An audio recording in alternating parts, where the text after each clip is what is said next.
Et c'est parti donc pour la suite de ce cours sur le blé en STBI. Alors on était là. Hop, analyse commune des organismes stockeurs. On regarde donc, alors ces organismes stockeurs vont tester le pourcentage d'impureté en masse. Ce contrôle s'effectue surtout à la sortie des céréales des organismes stockeurs. Fort impact commercial, réfaction. Alors ce qu'on appelle réfaction, c'est la baisse du prix par rapport à une baisse de qualité. Donc baisse du prix du poids qui est donné au stockeur en fait, voire le refus de la marchandise. Ces impuretés sont par exemple les grains échaudés, à savoir petits, ridés, qui sont généralement très riches en protéines, les grains chauffés, qui réduisent les propriétés plastiques du gluten, les grains germés qui rendent le blé inutilisable en meunerie, mais pas en brasserie, on en reparlera. Les grains avariés, fusarium, ergot, donc avariés, donc là c'est un champignon, contiennent donc des toxines de champignons, impropres à la consommation, ou des grains qui contiendraient des insectes ravageurs. Deuxième point, le poids spécifique, c'est la masse à l'hectolitre, la masse volumique. Poids spécifique, donc en kilogrammes par hectolitre, est un critère très demandé commercialement, mais qui est non lié à la qualité technologique. Moyenne entre 70 et 80, la plupart des contrats prévoient un poids spécifique supérieur à 76. Troisième analyse, le pourcentage d'humidité. Cette détermination est importante, car elle présente trois intérêts. Donc voilà quelque chose d'important. Premier intérêt, un intérêt commercial et réglementaire. Liste des seuils de bonification et aussi de réfaction. D'accord ? Donc, en fonction du pourcentage d'humidité dans le grain au niveau de ces organismes stockeurs, soit vous aurez une augmentation du prix, soit vous aurez une baisse du prix de revient. Un intérêt technologique, parce que ce pourcentage d'humidité va orienter la suite du process sur les grains, notamment les conduites de séchage, de stockage ultérieur ou de transformation. Et puis un intérêt analytique pour apporter les autres analyses à la matière sèche. D'accord ? Donc tout cela est important. Le pourcentage d'humidité, c'est un des critères les plus importants au niveau des organismes stockeurs, surtout pour les céréales. Alors comment on fait pour mesurer ce pourcentage d'humidité ? Une méthode classique, fondamentale, que vous connaissez, que vous avez sans doute déjà utilisée, c'est la différence des masses après avoir séché à l'étuve. Donc la formule masse initiale moins masse finale sur la masse initiale fois 100, avec ici représenté une étuve, une coupelle avec 1 gramme de produit broyé, ici de l'anhydride phosphorique qui va retenir l'humidité qui sera évaporée, et puis ici le vide. C'est une méthode de référence, étuvage à pression atmosphérique entre 130 et 133 degrés Celsius, puis refroidissement sous dessiccateur avant la pesée. Autre technique, la méthode par humidimètre. La capacité d'un condensateur dépend de la constante diélectrique, CD, du matériau, entre les plaques, où on mesure cette constante. Or, la constante diélectrique dépend bien évidemment de la quantité d'eau. La constante diélectrique de l'air est de 1, la constante diélectrique de l'eau est de 80. Donc, la teneur en eau d'un matériau peut être déterminée en mesurant sa constante diélectrique. C'est très rapide et c'est aussi normalisé. Autre technique pour mesurer, donc méthode de référence, méthode du millimètre, et la méthode aussi par infrarouge, proche infrarouge. La SPIR, spectroscopie proche infrarouge, très utilisée pour mesurer l'humidité dans les aliments. L'eau pure présente de fortes bandes d'absorption aux alentours de 1940 nanomètres. On peut aussi mesurer les protéines au niveau des organismes stockeurs. Les protéines forment le réseau de gluten dans la pâte. C'est un déterminant essentiel des propriétés rhéologiques, c'est-à-dire l'aptitude boulangère du grain. Donc, est-ce que la pâte obtenue à partir du blé va avoir de bonnes caractéristiques pour faire du pain ? Voilà ce qu'on appelle les propriétés rhéologiques. Donc, la méthode principale pour mesurer la teneur en protéines, bien évidemment, vous la connaissez, c'est le gel d'Aal. Elle est très précise. On l'exprime sur la matière sèche. Donc c'est important de connaître le pourcentage de matière sèche au niveau d'une matière et donc le pourcentage d'humidité aussi, afin de pouvoir... Alors pourquoi sur la matière sèche ? Eh bien c'est justement pour comparer des échantillons différents au niveau de différents organismes stockeurs bien que tous ces produits aient des humidités différentes. Donc, on mesure l'humidité, comme ça on peut connaître la matière sèche, et sur cette matière sèche, on détermine le taux de protéines. Valeur moyenne, donc, du pourcentage de protéines sur la matière sèche, environ 11,5 à 12,5%. Cela varie bien évidemment selon les variétés des grains, selon les années et aussi les conditions de culture. Autre indice mesuré au niveau des organismes stockeurs, un indice très important qui est le temps de chute de Hagberg ou l'indice de chute. Alors vous allez voir, c'est une technique assez incroyable. Donc voilà cet appareil. Ici, vous avez une suspension de grains broyés avec oui ou non qui a été oui ou non hydrolysé, on va en reparler. Et là, vous avez un piston qui tombe et on va regarder combien de temps le piston met de temps pour atteindre le fond.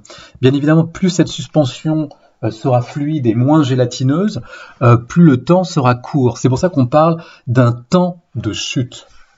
Alors on nous dit, le temps de chute reflète l'activité des amylases. Donc on cherche à déterminer la quantité des amylases actives au niveau des grains de blé. Donc l'activité des amylases qui va augmenter en cas de germination. Donc dans le grain de blé, lorsque le grain germe, à ce moment-là, il active ces enzymes que sont les amylases. Et ces amylases, bien évidemment, vont dégrader l'amidon. Si l'amidon est dégradé, ça veut dire que la suspension qui est ici, suspension de grains broyés, eh bien, elle va être plus fluide et donc le temps de chute sera plus court. C'est donc un test qui permet d'apprécier la qualité du stockage. Le blé est broyé, puis mélangé avec de l'eau. On obtient alors ce qu'on appelle un gel d'amidon, qui est placé ici. On évalue la consistance du gel d'amidon par mesure du temps. C'est donc un temps, le temps de chute, mis par un pénétromètre. Ce terme ne s'invente pas, donc voilà le pénétromètre. Donc le temps mis par le pénétromètre pour traverser une longueur donnée du gel. Donc voilà la longueur. Et le résultat est exprimé en secondes, c'est donc bien un temps de chute. Les amylases qui sont formées par le grain au cours de la germination, ça c'est un point important, on en parlera notamment lors du cours sur la bière. Ces amylases vont liquéfier le gel d'amidon. Si vous avez un temps de chute qui est inférieur à 180 secondes, le blé est alors inutilisable en meunerie, d'accord, pour faire de la farine.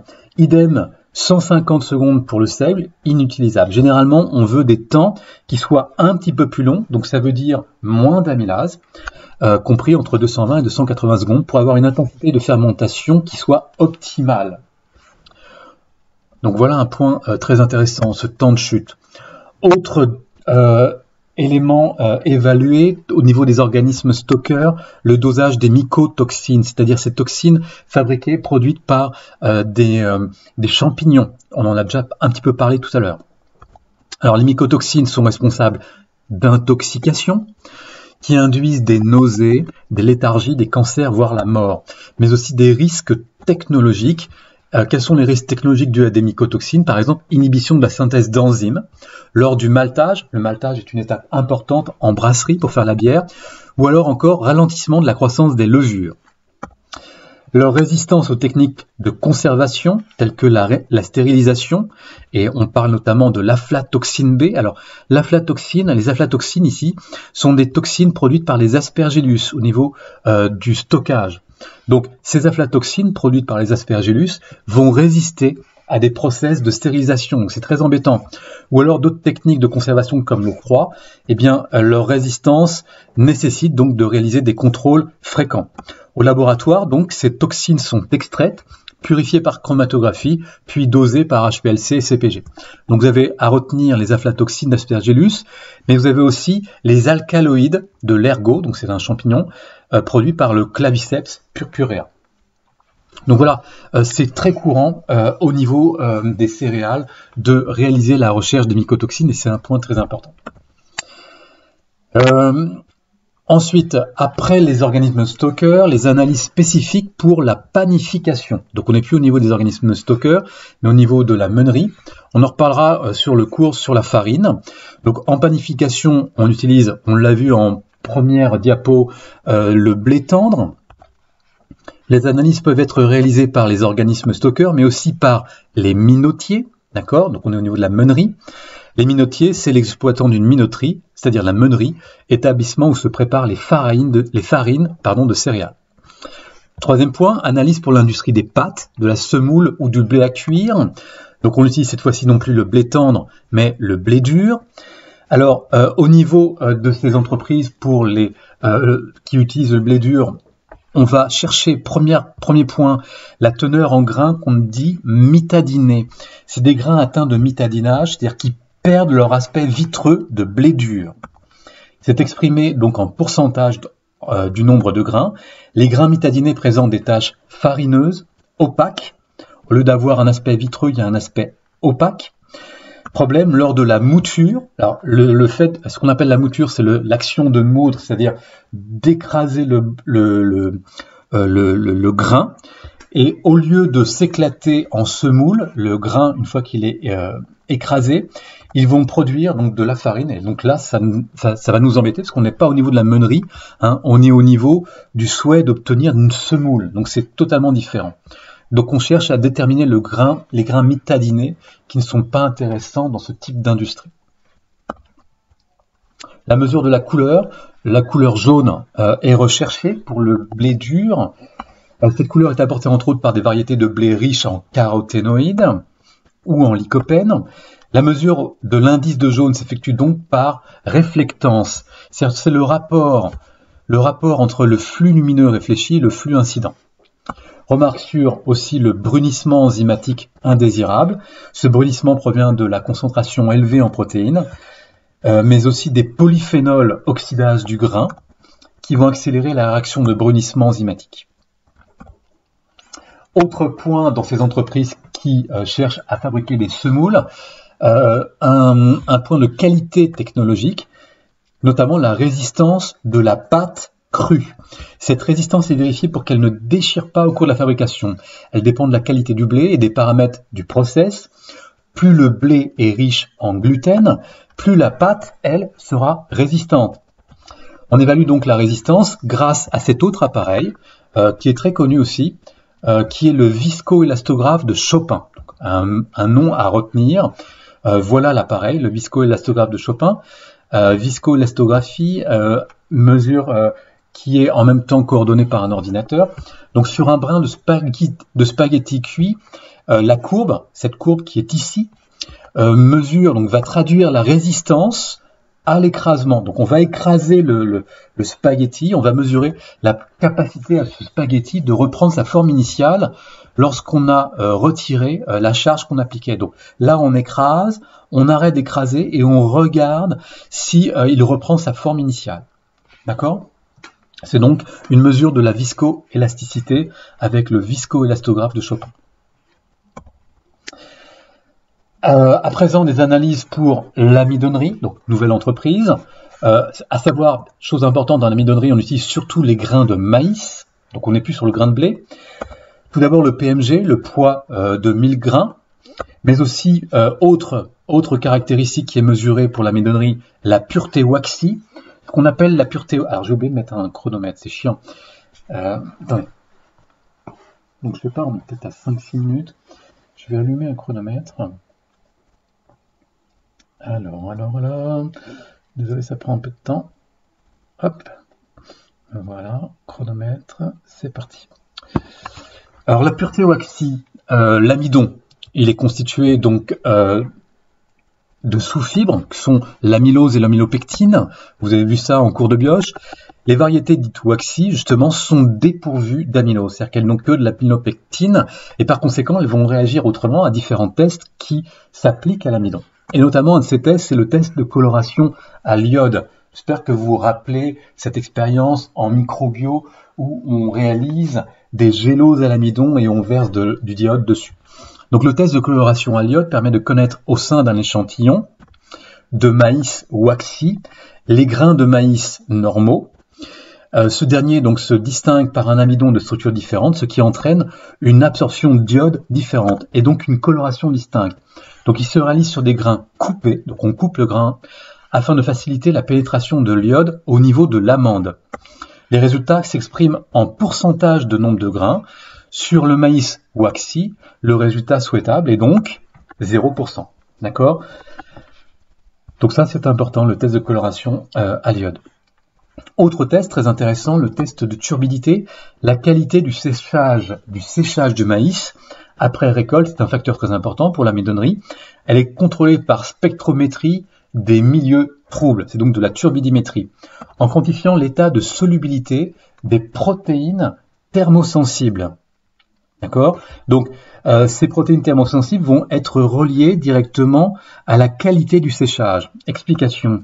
Si le séchage des grains de maïs est correct, voire modéré, les protéines qui sont thermosensibles vont rester intactes. Donc ça, c'est vraiment une analyse qui est faite.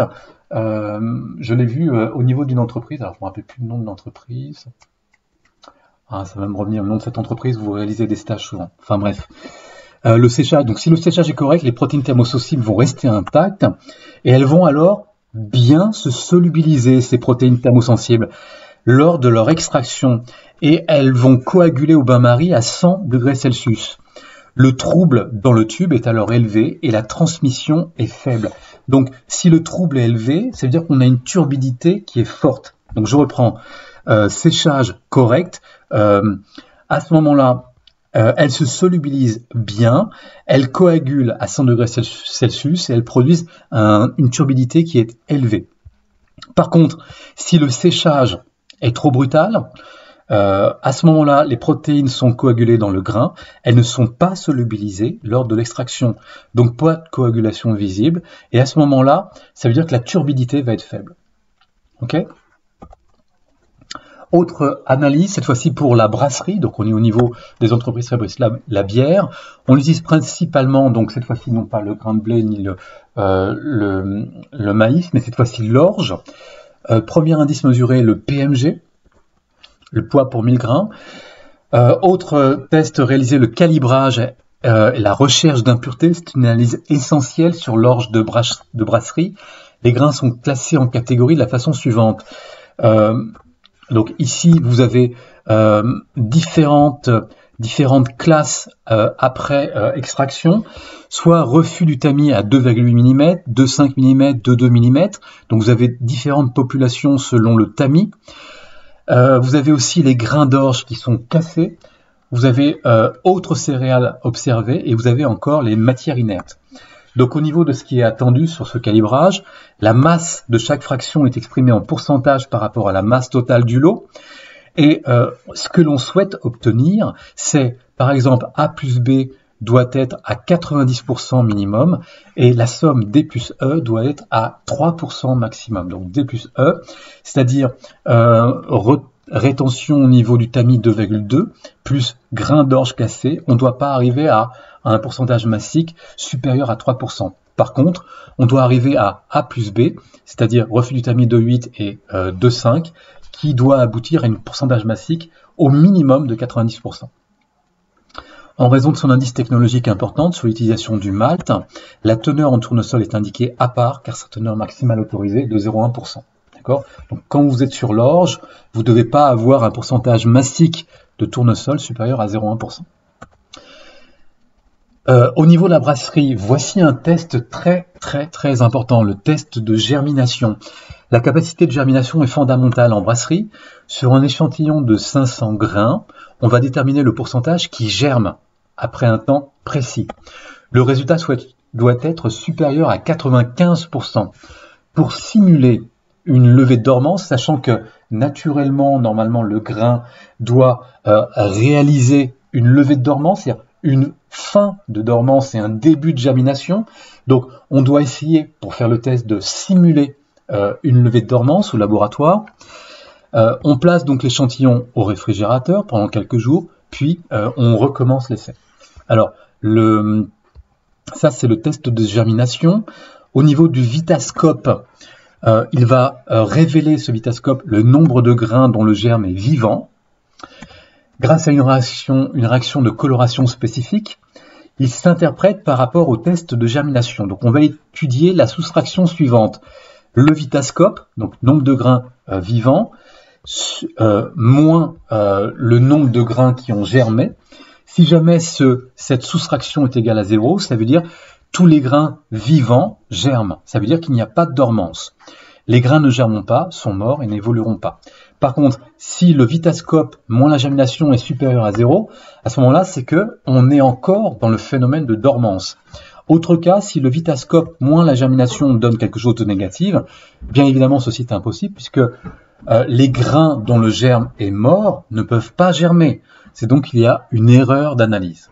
D'accord? Donc ces deux tests, à savoir le test de germination, on mesure le pourcentage sur un certain nombre de grains de ceux qui ont germé, et à la fois ce test, le Vitascope, c'est-à-dire on mesure sur un certain nombre de grains quels sont ceux qui sont vivants par coloration, eh bien on mesure le différentiel entre le Vitascope et la germination. Le résultat obtenu va nous indiquer si oui ou non on peut estimer si les grains sont de qualité, à savoir s'ils ne sont pas trop en dormance par rapport à la quantité de grains vivants. Autre évaluation en brasserie, le taux de protéines. Les malteurs ont besoin d'un taux de protéines compris entre 11,5 et 11%. Et puis aussi un test enzymatique, on parle d'un pouvoir diastasique, ça concerne les enzymes qu'on appelle les bêta-amylases. La bêta-amylase sur l'amidon va induire des sucres réducteurs, notamment des maltoses, qui seront dosés par test iodométrique. Et j'ai l'impression qu'on a fini ce cours. Voilà peut-être une annale que vous n'avez pas dans le cours en texte à trous. C'est une annale qui est tombée en 2011, donc vous pouvez toujours aller la retrouver. Vous cherchez sur Google annale bioanalyse et contrôle. Vous allez tomber sur le site Montpellier. C'est une session 2011. Et voici les questions en 1.3, 1.3.1 et 1.3.2. Le gluten joue un rôle important lors de la panification. Bon, bien sûr, on en reparlera, la panification, lorsqu'on sera sur le cours concernant la farine. Préciser les deux principales molécules constituant le gluten, donc on en a parlé dans ce cours-là, sur le blé. Indiquer leur nature biochimique, donc pas compliqué. Quelles propriétés mécaniques confèrent-elles à la pâte? Donc là, on est vraiment sur le cours sur la farine. On en reparlera donc au cours prochain. D'autres molécules s'associent au gluten et établissent des liaisons hydrogènes au cours du pétrissage. Là encore, c'est le cours sur le pain. Citez ces molécules. Et vous avez à la fin de ce cours, vous avez le détail des process pour obtenir les semoules de maïs, semoules de blé dur. Je vous engage à aller rechercher notamment ce que veut dire blutage, mais aussi le sassage. D'accord ? Et puis pour les pâtes alimentaires, le couscous, les extrudés c'est quand ça sort au niveau, c'est un peu comme vous savez la pâte à modeler, c'est l'extrudation, c'est quand ça sort par un espèce de canal et ça fait une espèce de spaghetti. Les laminés, les spaghettis, les macaronis, donc là encore vous avez les différentes étapes.